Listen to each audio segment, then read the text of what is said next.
উত্তর কলকাতার বিজেপি প্রার্থী তাপস রায়ের নমিনেশন র্যালিতে উপস্থিত ছিলেন ত্রিপুরার মুখ্যমন্ত্রী মানিক সাহা। এদিন উত্তর কলকাতার বিবেকানন্দ রোডের স্বামী বিবেকানন্দের বাড়ির সামনে থেকে বিবেকানন্দের প্রতিকৃতিতে মাল্যদান করে যাত্রা শুরু করেন উত্তর কলকাতার বিজেপি প্রার্থী তাপস রায়। সঙ্গে ছিলেন ত্রিপুরার মুখ্যমন্ত্রী মানিক সাহা সহ বিজেপি নেতৃবৃন্দ, কাউন্সিলর ও কর্মীরা।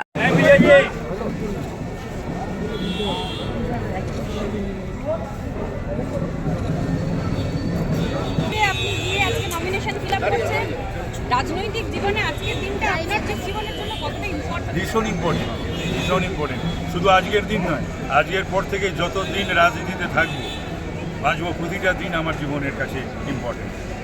ছাত্র জীবন থেকে আপনি রাজনীতি করেছেন, একটা অন্য অধ্যায় দেখেছেন, বিভিন্ন ঘটনার সাক্ষী। তো আজকে গেরুয়া শিবিরের হয়ে নমিনেশন দিতে যাওয়া তাপস রায় আজকে কি বলবেন? তাপস রায়ের আজকে ভারতবর্ষে বা আজকের বাংলায় যদি সমস্ত দিক দেখা যায়, ভাবা যায়, মানুষের কথা ভাবা যায়, দেশের কথা ভাবা যায়, এটা তো দেশের নির্বাচন, এটা জাতির নির্বাচন, দেশের নির্বাচন, ভারতবর্ষের পার্লামেন্টের নির্বাচন। সুতরাং সেই নিরিখে, সেই প্রেক্ষিতে আমার এই নির্বাচন এবং একটা অসততার বিরুদ্ধে দল এবং অসৎ প্রার্থীর বিরুদ্ধে আমার লড়াই।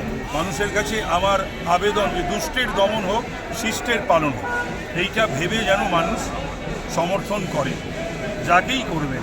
মানুষ যেন ভোট দিতে বেরোন, ভোট দেন সপরিবারে। এটা মোদিজিরও আবেদন, আমার প্রার্থনা যে আপনারা গণতান্ত্রিক বন্দোবস্ত ব্যবস্থার কথা আমরা সকলে বলি, কিন্তু ভোট আমার অধিকার, ভোট আমার মর্যাদা, ভোটটা দিতেই হবে, সপরিবারে দিতে হবে এবং প্রতিবেশী আত্মীয় স্বজনদের নিয়ে বলতে হবে। দুষ্টের দমন এবং শিষ্টের পালন করার জন্য ভোট। আপনি একাধিকবার